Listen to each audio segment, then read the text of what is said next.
അപ്പോൾ പിന്നെ ഇനി എനിക്കൊരു കാര്യം ചോദിക്കാന്ന് വെച്ചിട്ടുണ്ടെങ്കിൽ എത്ര വീട്ടിൽ പോയി ചായ കുടിച്ചിട്ടുണ്ട് പെണ്ണ് കാണാൻ? അത് എത്ര വീട്ടിൽ പോയി ചായ കുടിച്ചിട്ടുണ്ട് സത്യം പറ. അതെ, സിബിയും കൂടി അറിയിട്ടെ. അത് ഞാനോട് പറഞ്ഞിട്ടുണ്ട്, പക്ഷെ ഞാൻ മറന്നുപോയി. അതല്ല, ഇതിപ്പോ നമ്മള് ആ വിഷയമൊക്കെ ഇപ്പൊ വിട്ടല്ലോ. അത് നമുക്ക് ചിന്തിക്കേണ്ട കാര്യമില്ല. ഞാൻ ഇനിയിപ്പോ ചായ കുടിച്ച കാര്യം ഒന്ന് ആലോചിച്ചിട്ട് ഇനി എങ്ങനെ അടുത്ത് ചായ കുടിക്കാമെന്നാണ് നമ്മൾ.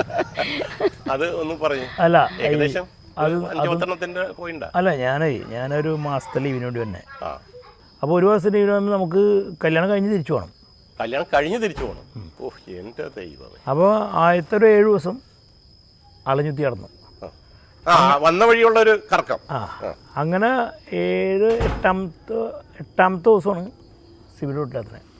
8ാമത്തെ ദിവസം കറക്റ്റ് ഡേറ്റ് ഒക്കെ നല്ല ഓർമ്മയുണ്ടല്ലേ? അല്ല, വേറെ രക്ഷയില്ലാണ്ടൊക്കെ അല്ലായിരുന്നു. അപ്പോൾ കാരണം മൂന്നാനൊക്കെ ഉണ്ടായിരുന്നു. മൂന്നാൻ്റെ ഉണ്ടായിരുന്നു. അങ്ങനെ ഞങ്ങൾ 8ാമത്തെ ദിവസം ഇവളുടെ വീട്ടിലെത്തി. ആരൊക്കെ കൂടി പോയി? ഞാനും ഷെയ്സ് കൂട്ടുകാരൻ ചെന്ന് സിബിനെ കണ്ടപ്പോൾ തന്നെ ഇഷ്ടമായി. ഇഷ്ടമായി. വേറെ രക്ഷയില്ല നമുക്ക്. അല്ല, സിബി അത്ര മോശമൊന്നുമല്ലല്ലോ. സുന്ദരിയാണ്, ഇപ്പോഴും സുന്ദരിയാണ്. സുന്ദരിയുടെ അല്ല, അല്ല, നമ്മുടെ മനസ്സിലുള്ളത് കഴിഞ്ഞിട്ടുണ്ടെങ്കിൽ, അതായത് ഒരു പെണ്ണ് കാണാൻ പോകുമ്പോ ഞാൻ ആദ്യമായിട്ട് ഒരാളെ കണ്ടിട്ടുള്ളൂ, കാണാൻ പോയിട്ടില്ല, അങ്ങനെയുള്ള കല്യാണം കഴിഞ്ഞാൽ അതല്ല. എന്റെ മനസ്സിലുള്ളത് പോലെയല്ല. ജിജ് ഒരു മാസം ലീവിന് വന്നിട്ട് പെണ്ണ് കാണാൻ പോവാണ്. അപ്പൊ നമ്മുടെ മനസ്സിൽ കുറച്ച് ആഗ്രഹങ്ങളുണ്ടാവും. അല്പം നിറം വേണം, പിന്നെ കാണാൻ വെച്ചിട്ടുണ്ടെങ്കിൽ ഒരു മാറ്റിനിക്ക് ഉണ്ടാകാൻ പറ്റാവുന്ന, ഇല്ലെങ്കിൽ ഒരു ഷോയ്ക്ക്.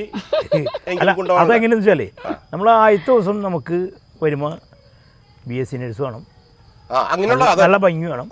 2ാമത്തെ ദിവസം നമുക്ക് ഇത്തിരി കുറയ്ക്കും നമ്മൾ. 3ാമതും 4ാമതും 5ാമതും ഏതെങ്കിലും അതായത് ഡിഗ്രി ആയാലും കുഴപ്പമില്ല നമുക്ക്. 8ാമത്തെ ദിവസം നമ്മൾ പോയി. 8ാമത്തെ ദിവസം പോയി ചെന്ന് കണ്ടിപ്പം ഞാൻ പറയണ എനിക്ക് ഇഷ്ടമായി എന്ന് പറയാം. പിന്നെ അവരാണല്ലോ പറയേണ്ടത്. അപ്പൊ അവര് മാത്രമല്ല, സിബിയും കൂടി പറയണം. ചായ കൊണ്ട് കൊടുത്ത സിബി?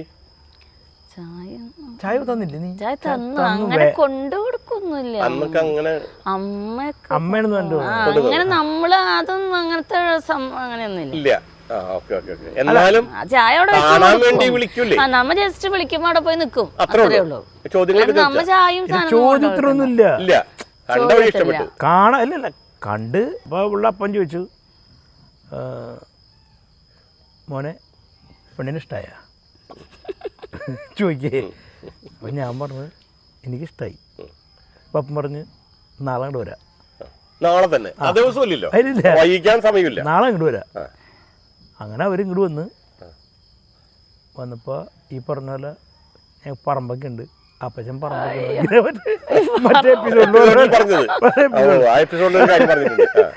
ആദ്യം ഞാൻ പറമ്പിലൊക്കെ ഒന്ന് പോയി നോക്കട്ടെ പറഞ്ഞ വീട്ടിൽ നിന്ന് വന്നിട്ടുണ്ടാവും അല്ലേ? അങ്ങനെ പറഞ്ഞൊന്നുമില്ല. അപ്പൊ അങ്ങനെ അല്ല, അപ്പച്ചൻ പച്ച പിടിച്ച് നിൽക്കുന്ന ജാതിത്തോട്ടം. അന്ന് വർഷത്ര അല്ല, ഭയങ്കര കമ്പനിയാണ് ആള്, നമ്മളെ ഭയങ്കര ജോലിയാ. അപ്പൊ അങ്ങനെ ഞങ്ങള് പിന്നെ ആള് ഓപ്പണായിട്ട് ചോദിച്ചു. ബാക്കിയൊക്കെ നമ്മൾ ഒരു കോമഡിക്ക് വേണ്ടി പറഞ്ഞുള്ളൂ. ആൾ ഓപ്പണായിട്ട് ചോദിച്ചു, മോനെ ഇഷ്ടപ്പെട്ട? ഞാൻ പറഞ്ഞു ഓക്കെ, എനിക്കിഷ്ടമായി എന്ന് പറഞ്ഞു. എനിക്കിഷ്ടമായി. അല്ല, അപ്പൊ സിബിനോട് അപ്പൻ എന്താ പറഞ്ഞേ? ഇവർക്ക് ഇഷ്ടമായതല്ലേ മറ്റേ പറമ്പിന്റെ കേസ് പറഞ്ഞവര്. അല്ല, ചോദിച്ചാ സിബിനോട്? എന്നോട് അങ്ങനെ ചോദിച്ചൊന്നുമില്ല. അല്ല, മോൾക്ക് ആളെ ഇഷ്ടപ്പെട്ടൊന്നും ചോദിച്ചില്ലേ? എന്നിട്ട് പറയാ. അല്ല, നീ പറഞ്ഞല്ലേ? അല്ല, സിബി പറഞ്ഞു അങ്ങനെ ചോദിക്കൂല, കാരണന്മാരായി നമ്മളെന്ന് പറഞ്ഞിട്ടുണ്ടെങ്കിൽ അവര് തീരുമാനിക്കുന്ന പോലെയാണ് കാര്യങ്ങൾ. തീരുമാനിച്ചു കഴിഞ്ഞിട്ടുണ്ടെങ്കിൽ അത് അവിടെ അങ്ങനെയാണ്. അപ്പന അങ്ങനെ അന്നത്തെ കാലഘട്ടം അതാണ്. അപ്പനെ ഒരു കാര്യം ചെയ്യുമ്പോ നന്നായിട്ട് ആലോചിച്ചൊക്കെ നല്ലൊരു പ്ലാൻ ഉള്ള ആളാ. ആൾക്ക് എന്തായാലും തെറ്റ് പറ്റൂല. അങ്ങനെയാണ് ഞങ്ങള് അത്രയും നാള് ജീവിച്ചു വന്നത്. ഇപ്പോഴും ആളെന്ത് പറയണോ അതേപോലെ. അത് ഇതുവരെ ഇത്രയും വയസ്സ് വരും എനിക്ക് അതിനകത്ത് ഒരു ദോഷം പറ്റിയിട്ടില്ല. അപ്പോ അങ്ങനെ ആളെ വിഷമിപ്പിച്ചുകൊണ്ട് ഒന്നും ഞാൻ ചെയ്യൂല. അങ്ങനത്തെ ഒരു ഇതുണ്ട്. അപ്പൊ അങ്ങനെ അത് പിന്നെ ആളെന്ത് തീരുമാനിച്ചാലും എനിക്കറിയാം അത് അതിനകത്ത് നല്ലത്. അങ്ങനെയാണ് അവിടുത്തെ അതുവരെയുള്ളൊരു വിശ്വാസം. ഞാനൊരു സിബിയോട് ഒരു ചോദ്യം ചോദിക്കാം. എൻ്റെ ജീവിതത്തിൽ ഞാൻ ഒരുപാട് പെണ്ണുങ്ങൾ ഇഷ്ടപ്പെട്ടിട്ടുണ്ട്. പ്രേമല്ല, ആരാധന കാര്യങ്ങളൊക്കെ ആയിട്ട് ഇങ്ങനെ മനസ്സിൽ അതൊക്കെ അന്ന് നമ്മുടെ കാലഘട്ടത്തിൽ ഉണ്ടാവുന്ന 11 വയസ്സ് തുടങ്ങി ഉള്ള ഞാനിങ്ങനെ ഇത് ചെയ്തിട്ടുണ്ട്. 11-12 വയസ്സിലാണ് ഞാൻ മേഴ്സി കാണുന്നതും എനിക്ക് മേഴ്സി ഇഷ്ടപ്പെടുന്നതും. അന്ന് ഒന്നും പറഞ്ഞിട്ടില്ല, ഒന്നുമില്ല. അന്ന് തുടങ്ങി എൻ്റെ മനസ്സിൽ ഇത് കോറിയിട്ടു. അതിന് മുന്നേ വേറൊരു പെൺകുട്ടി എനിക്ക് ഇഷ്ടമുണ്ടായിരുന്നു. എല്ലാ ദിവസവും പള്ളിപ്പൊക്കത്ത് നിന്നിട്ട് ഇതിനെ നോക്കി നിൽക്കും. പള്ളിയിൽ വന്നത് പ്രസന്നയാണോ? അല്ല, പ്രസന്നല്ല, അത് സ്കൂളിൽ ജീവിതത്തിലുള്ളത്. ഇത് ഇങ്ങനെ ഒരു പെൺകുട്ടി നല്ല സുന്ദരിയായിരുന്നു, അത്യാവശ്യം കുഴപ്പമൊന്നുമില്ല. അത് വരുമ്പോഴും ഞാൻ അകലേന്ന് ഇങ്ങനെ എൻ്റെ മുഖത്തേക്ക് നോക്കും. അടുത്ത് വരുമ്പോൾ തല കുമ്പിട്ടിട്ടാണ് പോകും. കുറേ ദിവസം അങ്ങനെ നിന്ന് കഴിയുമ്പോൾ എനിക്ക് പിന്നെ വെറും വിഷമായി. ഒന്നും നമ്മളെ മൈൻഡ് ചെയ്യണില്ല. ഞാൻ അതിന്റെ പിന്നാലെ നടന്നിട്ടില്ല, നോക്കിയിട്ടുള്ളൂ. നോക്കും ഇങ്ങനെ. അപ്പൊ ഒരു ഇഷ്ടമുണ്ട്, അകലേന്ന് ഇങ്ങനെ നോക്കും. നോക്കിയിട്ട് അടുത്ത് വരുമ്പോൾ തല കുമ്പിട്ടിട്ട് അങ്ങോട്ട് പോകും. ഇതൊക്കെ പ്രേമാണോ അതോ? അന്ന് അതിനോട് എനിക്ക് ഇഷ്ടമായിരുന്നു. ആരാധനയല്ലേ? ആരാധനയല്ല, അത് ഇഷ്ടമായിരുന്നു. കല്യാണം കഴിക്കാൻ മനസ്സിൽ തോന്നിയൊരു കുട്ടിയാണ്. വില്ലനാണ് ഇരിക്കുന്നത്. അല്ല, അത് നമ്മള് അതൊക്കെ പറഞ്ഞിട്ടുണ്ട്. ഞാനത് അതൊക്കെ പറഞ്ഞിട്ടുണ്ട്. ഞങ്ങൾ തമ്മിൽ ഒരുമിച്ച് സംസാരിച്ചിട്ടുണ്ട് ഈ പെൺകുട്ടിയോട് കല്യാണം കഴിഞ്ഞതിന് ശേഷം. എന്താ കാരണം വെച്ചിട്ടുണ്ടെങ്കിൽ നമ്മളെ ആൾക്ക് ഭയങ്കര വിശ്വാസമാണ്. ഏത് ഞാൻ ഇങ്ങനെയൊക്കെ നിന്നുണ്ടെങ്കിലും കുറച്ച് വിശ്വാസമുണ്ട്. കാരണം നമ്മൾ വേറൊരു വഴിക്ക് ചിന്തിക്കില്ല, മറ്റൊരു ആ ഒരു വിശ്വാസം മേഴ്സിക്കുണ്ട്. അപ്പൊ ഞാൻ ഈ കഥകളൊക്കെ പറഞ്ഞിട്ടുണ്ട്. അപ്പോ അങ്ങനെ അതും ഞാൻ ഉപേക്ഷിച്ചു. അത് കഴിഞ്ഞിട്ടാണ് മേഴ്സിനെ ഞാൻ കാണുന്നതും. മേഴ്സിക്ക് ഇങ്ങനെ കുറേയൊക്കെ നടക്കും, പിന്നാലെയൊക്കെ നടക്കും. എന്നാലും പറയാൻ ധൈര്യമില്ല. അങ്ങനെ അവസാനം ഞാൻ ഒരു ലെറ്റർ എഴുതി ഒരു പയ്യൻ്റെ കൊടുത്തിരിക്കുകയാണ് മേഴ്സിക്ക്. എനിക്ക് മേഴ്സിനെ ഇഷ്ടമാണെങ്കിൽ എന്നോട് പറയണം എന്ന് പറഞ്ഞിട്ട് കത്ത് കൊടുക്കും. അങ്ങനെ പുള്ളിയുടെ വീടിൻ്റെ അടുത്തുള്ളൊരു പയ്യനെ കൊണ്ട് ഈ കത്ത് കൊടുപ്പിക്കും. പുള്ളി അന്നൊരു ചെറിയ ജോലിക്ക് പോകുന്നുണ്ട്. അവിടെ ഈ മേഴ്സി അത് എങ്ങനെ തോമസ് ചേട്ടൻ ഒരു കത്ത് തന്നിട്ടുണ്ട് എന്നൊക്കെ. അപ്പോൾ കത്താ എന്തിന്? അല്ല, വായിച്ചു നോക്ക്. ഞാൻ വായിച്ച് എനിക്ക് ഈ കത്തിൻ്റെ ആവശ്യമുണ്ടോ? അത് നേരിട്ടിട്ട് പറഞ്ഞാൽ പോരെ, ഇതിൻ്റെ ആവശ്യമുണ്ടോ എന്നും പറഞ്ഞിട്ട് ആളത് കീറി അങ്ങോട്ട് പോയി.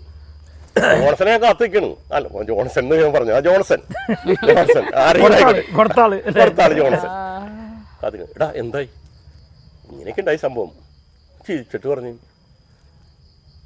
ഇതിൻ്റെയൊക്കെ വല്ല ആവശ്യമുണ്ടോ? അത് നേരിട്ടാണ്ട് പറഞ്ഞാൽ പോരെ എന്ന് പറഞ്ഞു. പിന്നെ അന്ന് തുടങ്ങിയപ്പോൾ പുള്ളിക്ക് ഒരു നോക്കും, ഒരു ചെറിയൊരു ധൈര്യം എനിക്ക് വന്നു.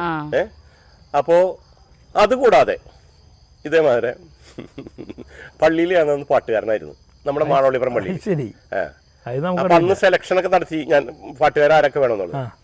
അതിൽ ഇതേമാതിരി ഒരു പെൺകുട്ടിയുടെ പേര് ഞാൻ പറയുന്നില്ല, എനിക്കിഷ്ടായിരുന്നു. ഇതേമാരൊക്കെ തന്നെ ഇതൊക്കെ ഉണ്ട്. അതായത് ഒരു നമ്മുടെ നറുക്ക് വീടുന്ന് നമുക്ക് പറയാൻ പറ്റില്ലല്ലോ. ആരാധനയാണോ അത് അണ്ടർലൈൻ ചെയ്ത് പറയണം. ആരാധനയാണോ ഇഷ്ടമാണോ? ഇഷ്ടമായിരുന്നു ശരിക്കും പറഞ്ഞു കഴിഞ്ഞാൽ. ആരാധനയാണ് എനിക്കും കുറച്ച് ആരാധനകളൊക്കെ. അപ്പൊ ഇത് ദിവസം പള്ളിയിൽ അപ്പം പാട്ടിന് സെലക്ഷന് ഞാൻ ആ കുട്ടിക്ക് ഞാൻ സെലക്ഷൻ കൊടുത്തു. വേറൊരു പാടുന്നൊരു കുട്ടീനെ മാറ്റി നിർത്തി. എന്നിട്ട് ഇതിന് കയറ്റി. ഇതിന്റെ പാട്ടൊന്നും അത്ര വലിയ ഗുണമൊന്നും ഉണ്ടായില്ല. ഇത് കയറാൻ വേണ്ടിട്ട് പാടിന് ഞങ്ങളുടെ കൂടെ പാടാനായിട്ട് പറഞ്ഞു മനസ്സിലായ. അപ്പോ അങ്ങനെ ദിവസം നിന്ന് പള്ളി പോകും. ഞാൻ കാലത്ത് തന്നെ എഴുതിട്ട് പള്ളിയിൽ പോയി. ഇവളും വരും, ഇവളുടെ ഒരു കൂട്ടുകാരത്തിയുണ്ട്. അങ്ങനെ പോയി കഴിഞ്ഞിട്ട് അന്ന് കിഴക്കേ പാടത്ത് ഒരു നിലമുണ്ട് എനിക്ക്, ഞങ്ങൾക്ക്. അതല്ല, പള്ളിയിൽ ഇപ്പോഴും പോകണില്ലേ? ഇപ്പോഴും പോണ്ട്. ഇപ്പൊ ഈ ആരാധന ഒന്നും ആരോടും ഇല്ല. കാരണം ഇനിയിപ്പോ ഈ പൈസ ഇല്ല, ഇപ്പൊ അതൊന്നുമില്ല. ഇപ്പൊ ആരെയും കാണാൻ പോണതല്ല, നമ്മുടെ ദൈവത്തോട് ഉള്ള കാര്യങ്ങൾ പറയാനാണ്. എനിക്ക് ഇങ്ങനെയൊക്കെയുള്ള അനുഗ്രഹങ്ങൾ തന്നു വെച്ചാൽ ദൈവമായിട്ട് തന്നെ. അപ്പൊ അത് ഒരു ആരാധന എനിക്കുണ്ട്, ദൈവത്തോടാണ് ഇപ്പൊ ആരാധന. അങ്ങനെ പുള്ളിയുടെ ഞാൻ പാടത്ത് കൂടെയൊക്കെ പോയി. ഇവരപ്പഴിക്കുന്ന നടന്ന് അതിലെ വരും വന്ന്. അപ്പൊ ഇവര് ചിരിച്ചിട്ടൊക്കെ പോകും. ഒരു ദിവസം ഈ കൂട്ടുകാരത്തിലെ ഇതേമാതിരി ഒരു കത്ത് കൊടുക്കുകയാണ് വീണ്ടും. ഒരു കത്ത് വേറൊരുത്തേക്ക്. ഇത് മേടിച്ചു കേക്കണ്ട. അത് കേട്ടാലും കുഴപ്പമൊന്നുമില്ല, ഇതൊക്കെ കേട്ടാലും ഒരു പ്രശ്നമില്ല. ഇത് പറഞ്ഞോണ്ടാ? ഇത് പറഞ്ഞിട്ടില്ല. അത് വേറെ ഒന്നായിട്ടല്ല, അത് ഞാൻ അത്ര കാര്യാക്കിയില്ല. അല്ല, കുറച്ച് നാളത് ഉണ്ടായുള്ളൂ.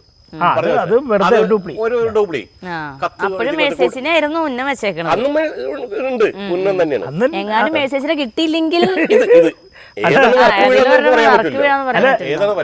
കുറ്റം പറയാൻ പറ്റില്ല. അതെന്നെ കിട്ടുമെന്ന് എനിക്ക് ഉറപ്പ് പറയാൻ പറ്റില്ല. നല്ല അത്യാവശ്യം കൂടെ കൊണ്ടു നടക്കാൻ പറ്റാവുന്ന വേണമെന്നല്ല. അത് അന്നും മെസ്സിച്ചിട്ടുണ്ട്. അത് നമ്മുടെ മനസ്സിൽ ഞാൻ തീരുമാനിച്ചിരിക്കുന്നതാണ്. ഇത് കഴിഞ്ഞ് കത്തെഴുതി കൂട്ടുകാരത്തിനെ കൊടുത്ത്, ഇങ്ങനെ തോമസ് ചേട്ടൻ ഒരു കത്ത് തന്നിട്ട് വായിച്ചു നോക്കാൻ പറഞ്ഞു. ഇങ്ങനെ വായിച്ച് കഴിഞ്ഞിട്ട് എന്നെ ഒന്ന് നോക്കി, കഴിഞ്ഞു. ആദ്യമായി അവിടെ അടഞ്ഞു. അപ്പൊ മനസ്സിലായി അത് കഴിഞ്ഞു എന്നുള്ളത്. വീണ്ടും മേഴ്സിയിലോട്ട് വീണ്ടും തിരിഞ്ഞു നോക്കി. അപ്പോ അങ്ങനെ പിന്നെ കുറെ കാലം അതിനൊക്കെ ശേഷമാണ് ഞാൻ പറഞ്ഞില്ലേ വന്ന് മലപ്പുറത്തേക്ക് പോയതും കാര്യങ്ങളെന്നൊക്കെ പറഞ്ഞു വെച്ചിട്ടുണ്ടെങ്കിൽ അന്ന് എന്നിട്ട് ഞാൻ ആദ്യം വന്നപ്പോൾ ഉണ്ടായ സംഭവം അത് ഇന്നലെ പറഞ്ഞില്ല. അവിടെ നിന്ന് എൻ്റെ ഒരു കൂട്ടുകാരൻ്റെ പാൻറ്റും ഷർട്ട് ഇട്ടുകൊണ്ട് ഞാൻ വന്നത്. പാൻറ്റൊന്നും ഞാൻ ഉപയോഗിക്കാറില്ല. അടുക്കണ് അങ്ങനെ ഞാൻ പുള്ളി അന്ന് കമ്പനി പോണ സമയത്ത് പുള്ളിയുടെ പിന്നാലെ കറക്റ്റിന് ഇങ്ങനെ വന്നിട്ട് ഇങ്ങനെ പോവുകയാണ്. സൈക്കിളാണോ? ഏയ് ഞാൻ നടന്ന് അന്ന് പുള്ളിനെ കാണാൻ വേണ്ടി സംസാരമില്ല, ഹിപ്പി സംസാരമില്ല ധൈര്യമില്ല പറയാൻ എനിക്ക് കിട്ടി. പക്ഷെ ഞങ്ങൾ രണ്ടുപേർക്ക് ഇഷ്ടമാണെന്നുള്ളത് ആൾക്കും അറിയാം, എനിക്കും അറിയാം. പക്ഷെ സംസാരിക്കാനുള്ള ഒരു ഇത് എനിക്ക് കിട്ടണില്ല.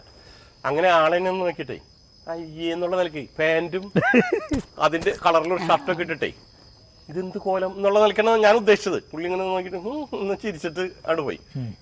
എന്നിട്ട് പിന്നെ ഞാൻ പുള്ളിയോട് പറഞ്ഞു ഞാൻ നാളെ പോകൂട്ടാ. അപ്പോൾ വേറെ ഒന്നും പറഞ്ഞില്ല പുള്ളി. അതങ്ങനെ ഒരു ഇതിൽ അങ്ങനെ ഒരു സീനും അതിലുണ്ടായിരുന്നത്. ഇത് കഴിഞ്ഞ് പിന്നെ ഞാൻ ഇന്നലെ പറഞ്ഞല്ലോ കല്യാണം നടന്നതൊക്കെ കുറച്ച് പ്രശ്നങ്ങളൊക്കെ ഉണ്ടായിരുന്നു. അവസാനം സന്തോഷത്തോടു കൂടി തന്നെയാണ് കല്യാണം നടന്നത്.